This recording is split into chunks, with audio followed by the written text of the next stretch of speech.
In Christ alone, my hope is found. He is my light, my strength, my song.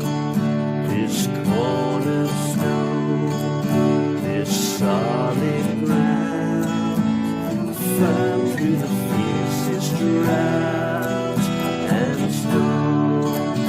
What heights of love, depths of peace, when fears are still, when striving cease, my comforter, my all in all. Here in the love of Christ I stand. In Christ alone, who took fullness of God in helpless babe, this gift of love and righteousness, scorned by the ones He came to save, till on that cross as Jesus died, the wrath of God was satisfied. For every sin on Him was laid. Here in the death of Christ I live.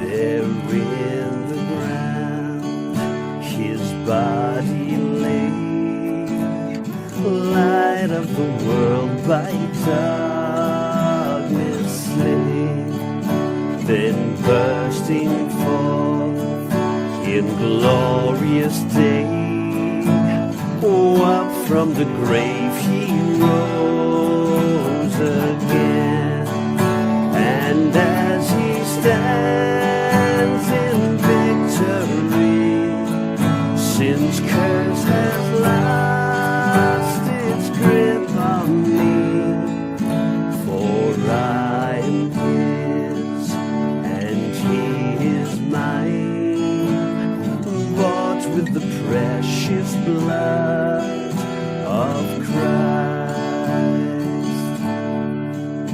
No guilt in life, no fear in death, this is the power of Christ in me. From life's first cry to final breath, Jesus commands my destiny. No power of hell, no scheme of man can ever pluck me from His hand, till He returns or calls me home. Here in the power of Christ I'll stand. Here in the power of Christ I'll stand.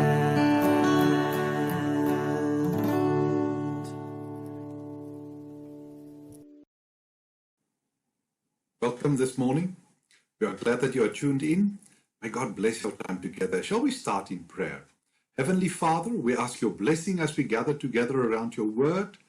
Make it, please, a time of blessing. In Jesus' name, amen.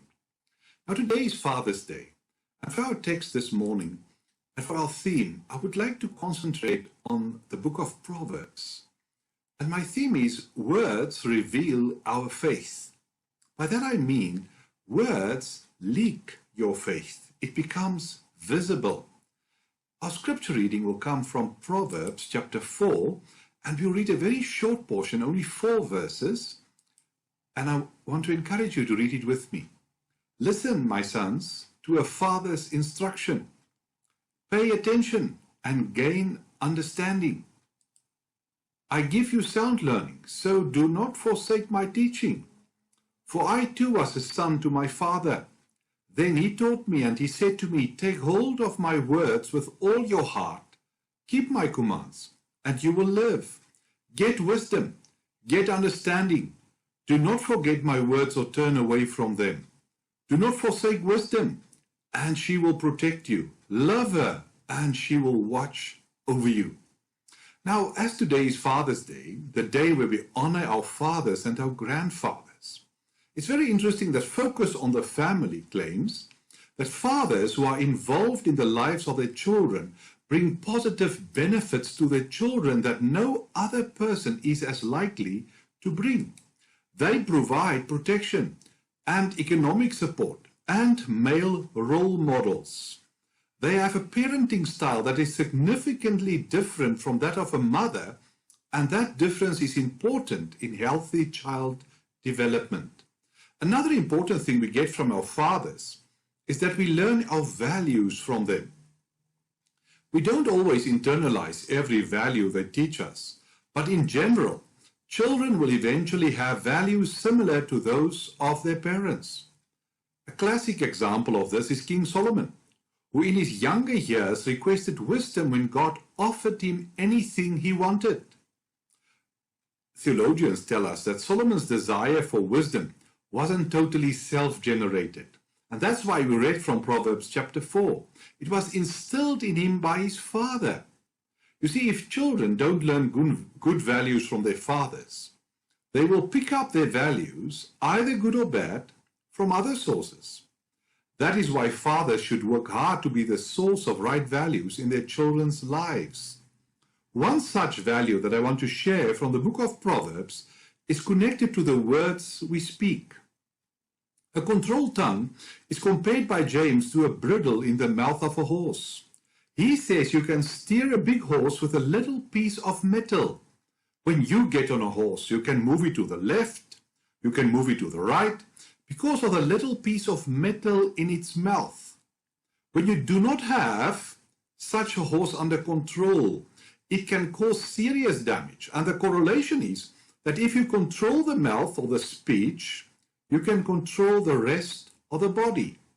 It is important because we all know there's a clear link between our walk with God and what comes from our lips. Proverbs has more to say about our words than it does about anything else in our lives. And that means what we say and what we allow over our lips must be very important to the Lord. Now, this time of the year, dictionaries usually publish their list of new words, and then they also choose the word of the year. Words like hashtag, tweet, and fake news became such words in the past. I think this year's word of the year will probably have something to do with distancing or virus. But let me bring it closer to all of us. How will your family respond if you ask them about the word you use most often? In other words, what is your word of the year? Listen to this story. The Hyundai car manufacturer apparently recently conducted a very interesting study. They took a sample group of 2,000 people to try and find out what words drivers use while driving in traffic. They found that the average person commutes around about 600 kilometers back and forth every month. What they also discovered was that on average a person uses 41 swear or curse words per 160 kilometers. It was quite a discovery that your car not only uses fuel per kilometer, it also uses swear words per kilometer. Interesting, resulting from this study, 38% of the participants said they lose their heads and maybe their fingers during such outbursts. A high percentage of people indicated that they did not think it was wrong, but almost a third said they felt guilty afterwards. Fact is, we are messy with what we allow over our lips. And that is not without effect, because our words can be like a fire, creating either atmosphere in our homes, or if unchecked, it can tear down and destroy. So on this Father's Day, I want us to look again at the emphasis that Proverbs puts on our words, because words can fit into one of two categories. They are either weapons of mass destruction or building material. When Proverbs speaks about our words, it knows nothing about the distinction we are so familiar with, namely believers and unbelievers. Proverbs only refers to fools or wise men, and the way we use our tongues indicates where we belong. The fact that the tongue is powerful doesn't mean everything it does is positive. To drive home this point, James uses a dramatic example.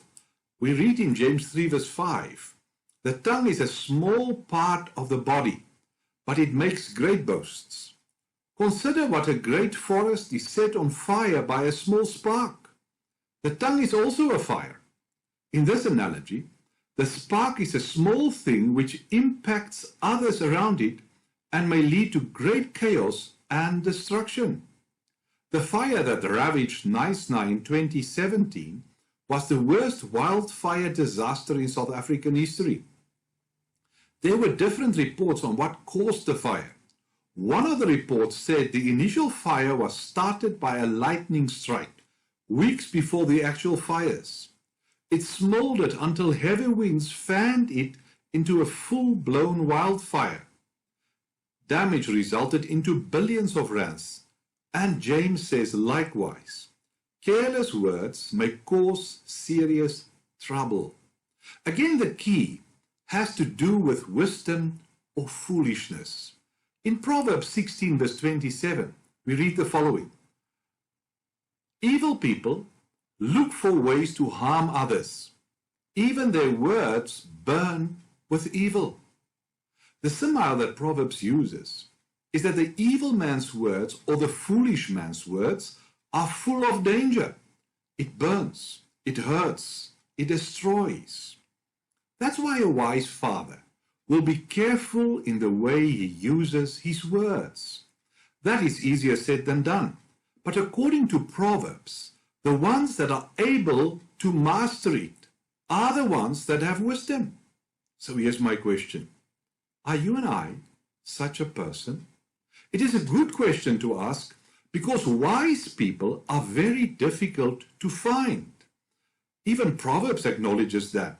The wisdom literature says in Ecclesiastes 7 verse 28, "I found one upright man among 1,000, but not one upright woman among them all." Now this is Hebrew poetry, and the point he tries to make has nothing to do with the difference between men or women. It is a way of saying that wisdom is a rarity. It is difficult to find somebody that displays wisdom in the way he uses his words. You will agree with me. It's much easier to break down and to insult than to build. We are all familiar with the fact that people can destroy each other, even in homes, and that there's tension in many homes because of the way we use our words. We are all familiar with all the bad statistics in our country. We have the highest figures of violence and crime and murder. But what we need to pause and ask is this: what about wisdom? Wise men in homes in our country. The statistics from the wisdom literature are about wise people, 1 in 1,000. And that proves how difficult it is to find them. Now, Proverbs makes a number of statements about how a wise person uses his tongue or his words. I'm going to give you 5 of them. Let's look at chapter 17, verse 27 to 28. The one who has knowledge uses words with restraint. Whoever has understanding is even-tempered. Contrary, even fools are thought wise if they keep silent, and discerning if they hold their tongues. Unlike the behavior of many people around us, restraint in speech, both in content and manner, is a mark of a wise person. How we say something can be as beneficial or harmful as what we say. Proverbs says the unrestrained or the fool serves as examples of people without knowledge or understanding. A second one, Proverbs 18 verse 2. Fools find no pleasure in understanding, but delight in airing their own opinions. Now here we have the key to so many problems in so many homes and so many marriages. Proverbs says wisdom and truth are not important to a fool. He's more interested in his own thoughts. When understanding and his opinions collide, guess what? He always follows his heart. And the fool's basic error is that he values his opinions and ideas more than truth. He loves himself, obsessively so. He always seeks an audience with whom to share his thoughts. On the other hand, a mark of wisdom is delaying speech and judgment until you have all the facts. Let's look at the third one, chapter 18, verse 13. To answer before listening is folly and shame. The point is, it is arrogant to jump to your words before you hear the whole story. How many times have I jumped to a wrong conclusion by starting to formulate my answer before I heard the whole question? Now, here's the question. Why should somebody answer before he hears? Why would one pass judgment before finding out the facts? Proverbs says, fools are so full of themselves. There's no room for anything or anyone else. And the problem is, and listen careful, they are completely oblivious of it. Now it all comes by itself. And that's why pride always leads to folly and shame. Listen to this story. A grandmother came to visit. I am so happy to see you, the little boy said to his grandmother on his mother's side. Maybe Daddy will now do the trick he has been promising us. The grandmother was curious. What trick is that? I heard him tell Mummy that he would climb the walls if you come to visit. Fourth one, chapter 18, verse 21. The tongue has the power over life and death, and those who love it will eat its fruit. You see, anytime we speak something, either good or bad, we are giving life to what we are saying. Too many people go around saying negative things about themselves, their family, their children, their future. Things like, my son will never be successful. This sickness is going to get the best of me. Business is so slow, I don't think I'm going to make it. Oh, you know what? The virus is coming. I'll probably get it. And they don't realize they are prophesying their own future. Scripture says we will eat the fruit of our words. That means we are going to get exactly what we've been saying. Here's the key. You've got to send your words out in the direction you want your life to go. You cannot speak defeat and expect to have victory. You can't talk about trouble and expect to have abundance. You will produce what you've been saying. Wisdom wants to make sure that my words are what God says about me, so I can move forward in the life of blessing, the blessing He has in store for me. Whichever way one uses one's tongue, for life or death, you will reap what you sow. You will agree. When you listen to what people are saying around us, wisdom is rare to find. Let's look at the last example in Proverbs 20 verse 3. It's to one's honor to avoid strife, but every fool is quick to quarrel. One translation puts it, avoiding a fight is a mark of honor. Only fools insist on quarreling. You see, wisdom encourages us to stop the fighting. Why? Life is too short. Peace is too precious. May I apply it to so many marriages? So many relationships between parents and children. Life is short. Peace is precious. People with wisdom wants to end the conflict and strife. Are you a peacemaker? Then you are a wise person. Then you will use your words to try and end every fight. Strife is a trap the devil lays to destroy marriages, businesses, and even churches. It causes us to always want to be right in an argument, no matter what the cost. And then, even if it appears that we are winning, we actually lose. Will you remember? Whenever you win the battle against your loved ones, you are losing the real war. Wise people back out of conflicts involving themselves. They'll bring peace when others are fighting. It's a credit to their reputations and religion. But fools provoke others in various ways to continue the conflict and strife.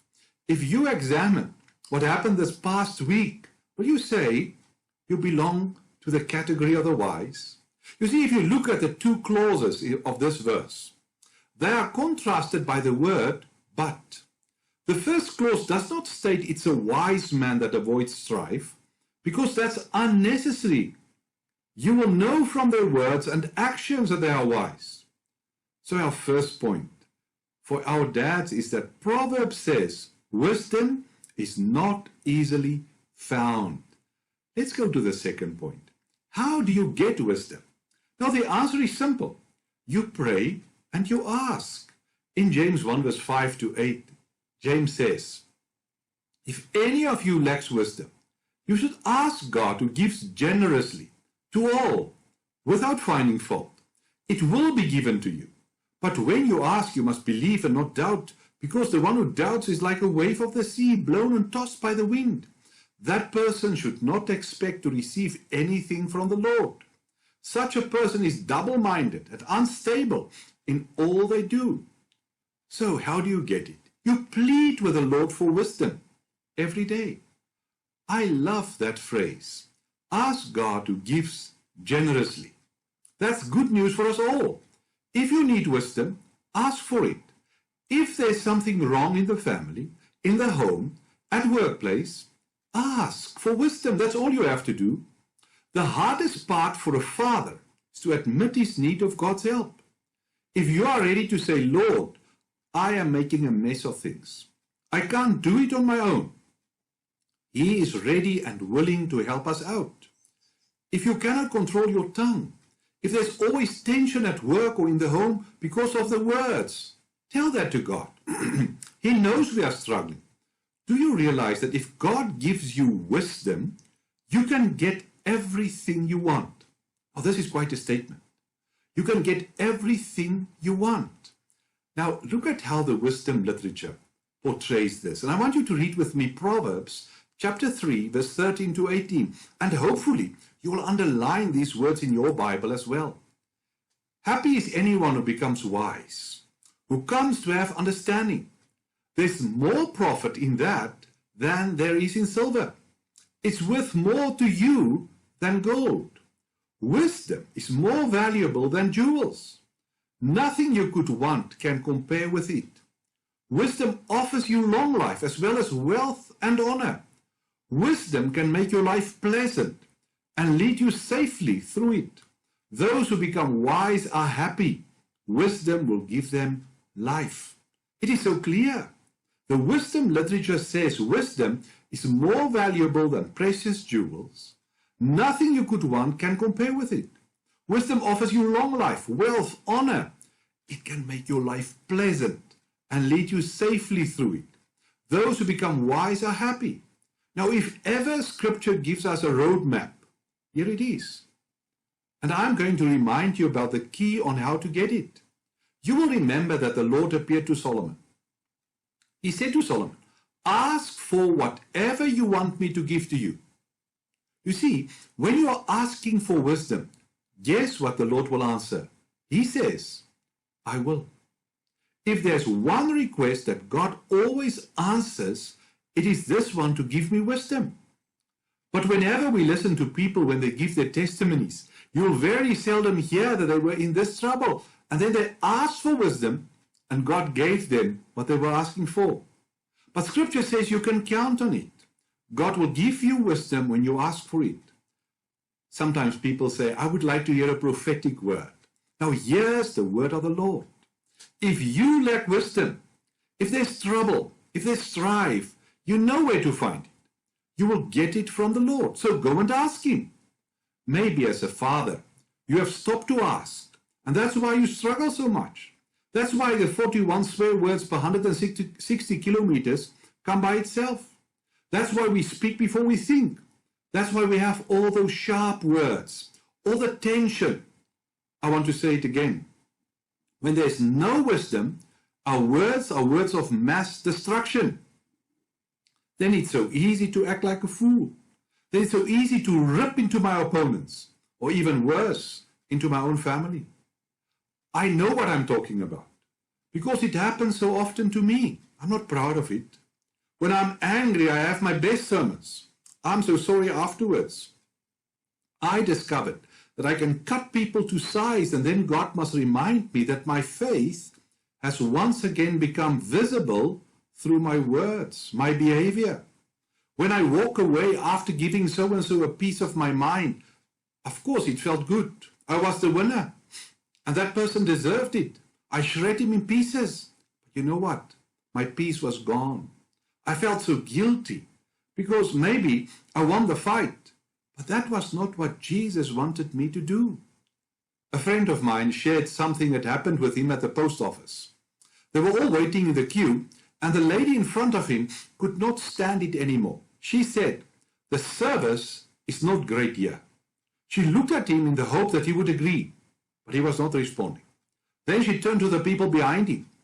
Eventually, they got into a vicious conversation about how things are deteriorating in the country. He watched her when she eventually got to the counter. She spoke angrily and gestured with her hands.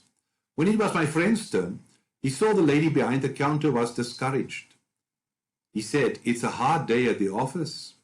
She smiled and explained something about too few staff members and that she can only try her best. He said, "You are doing well." Her response was, "May God bless you." He said he was again reminded about salt and the difference it brings. You see, it takes God's wisdom to look differently at people, at situations, to speak and to act differently. Faith leaks through our words. That's why we need to ask every day for wisdom. I do not have it. There's never a day where I can say I can make it with my own wisdom. But we need to ask for something very specific. You know, Psalm 141 verse 3 says, "Set a guard over my mouth, Lord. Keep watch over the door of my lips. Lord, please be my guard. Help me to use my head before I use my tongue. Give that I will use my mind before using my lips. Give that I will weigh my words. Think twice. Give that my words will be building material, not material for creating a new conflict." Listen careful, fathers. This must be our daily prayer. May it be building material with which I build the temples of the Lord, and not destruction material, where I destroy everything that was built in the name of the Lord. You see, as fathers, we spend lots of money on security, and rightly so. Alarms and beams and locks and chains, for we are living in a dangerous society. But James says the most serious threat to your home is a tongue that always wants to have the last word. You see, it's relatively easy to live as a Christian when things are calm. But it is much more difficult prospect when you are provoked, when the storms of life hit with full force. Then we need a supernatural guard over our mouths. James knew what he was talking about, because his readers were dispersed, persecuted. They had suffered the loss of their homes and their possessions. Many were not able to escape persecution, even in the places to which they had fled. He wanted them to know how to handle their tongues so that they could not only endure, but joyfully endure. See, the main idea of wise words and wisdom is that of skill. It includes the skill of workers who made garments and who were able to work with metal, stone, and wood. So by asking for wisdom, James is talking about the skill that enables us to live obediently before God in the midst of trials and temptations. And you will know what it means. When you are with some people or in some situations, you realize you need supernatural skill. And so James encourages us to remember that the manner in which God gives is generous and without reproach. God gives because he delights to give to his children. Without reproach means that he does not say, "What? You again? I just gave you what you wanted and you're back here, troubling me again." No, James wants us to remember that God invites you to come again and again so that you may receive all the wisdom for every situation. Now, the third and the last point of the message is that you will see wisdom is compared to good seed. And I read to you Proverbs 18, verse 21. "Death and life are in the power of the tongue. They that love it shall eat the fruit thereof." Now, the first stage of fruit is the seed. The fruit comes much later. A wise word is always good seed. Seeds do not sprout immediately. It takes time. Wise words sometimes take 5 years or even longer to sprout and to become visible. Were you ever in a confrontation with somebody where all you could say was, "I am wasting my words"? That person is past the redemption point. You are wrong. For there's no expiry date on words of wisdom. Words filled with God's wisdom are never wasted. Yes, they may fall on deaf ears now. You want to give up now, but later it will do something. See how Proverbs describes this good seed. In chapter 15 it says, "A gentle answer turns away wrath, but a harsh word stirs up anger. The tongue of the wise adorns knowledge, but the mouth of the fool gushes folly. The soothing tongue is a tree of life, but a perverse tongue crushes the spirit." You can see our words, our speech, it all begins in our hearts. We are all familiar with a glass illustration. When you bump a glass that is filled to the brim with water, what will spill out? Only what is in the glass. Therefore, we should ask, what kind of water fills my heart? The water of God's wisdom or the water of foolishness? When the water of foolishness gets out there, there's always trouble. And then the battle goes from bad to worse. Then it's more than just an eye for an eye and tooth for a tooth. No, you take one of my teeth, I take 2 of yours. I take 3 of yours and you take 4 from me. And it never stops. But when you have a soft word of wisdom, then nobody has an answer. Nobody can handle it. It amazes me how often we walk straight into the same battle as losers again and again. The gentle word, the word without a sting, that is the word, the kind word that stops people. Now, living like this, and I speak from experience, demands the grace of God. Because our words are a reflection of what is in our hearts, the only way to change our words is to ask Jesus to change our hearts. I was talking on my phone one day, and it gave the following message: battery critically low. And then it began going beep, beep, beep. The beeping noise indicated that the battery was really low. After a couple of minutes, I heard a clicking noise. The battery had died because it had been off its charger for too long. In other words, it was putting out with no refill, and so it lost its power. It lost its connection. It lost its ability to function at the level it was designed to function because it stayed away from its power source too long. You know what I'm trying to say.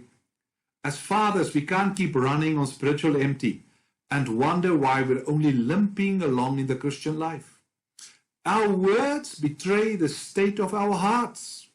And when we are caught unexpectedly on empty, it's because we didn't stay close to our source of strength, so He can recharge us.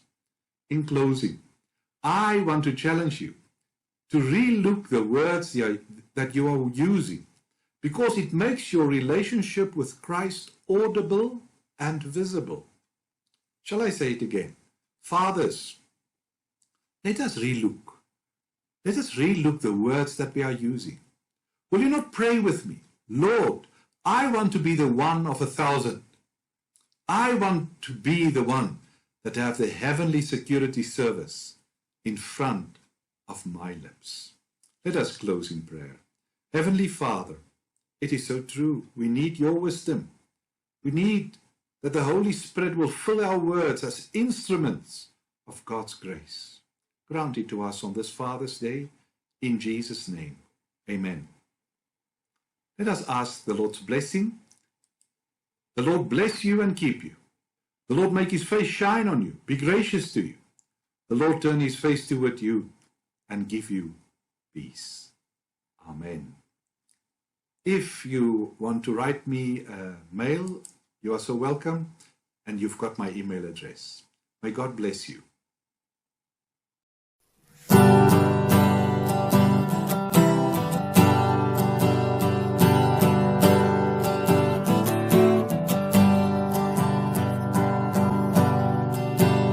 Rock of ages, cleft for me. Let me hide myself in thee. Let the water and the blood from thy riven side which flowed be of sin.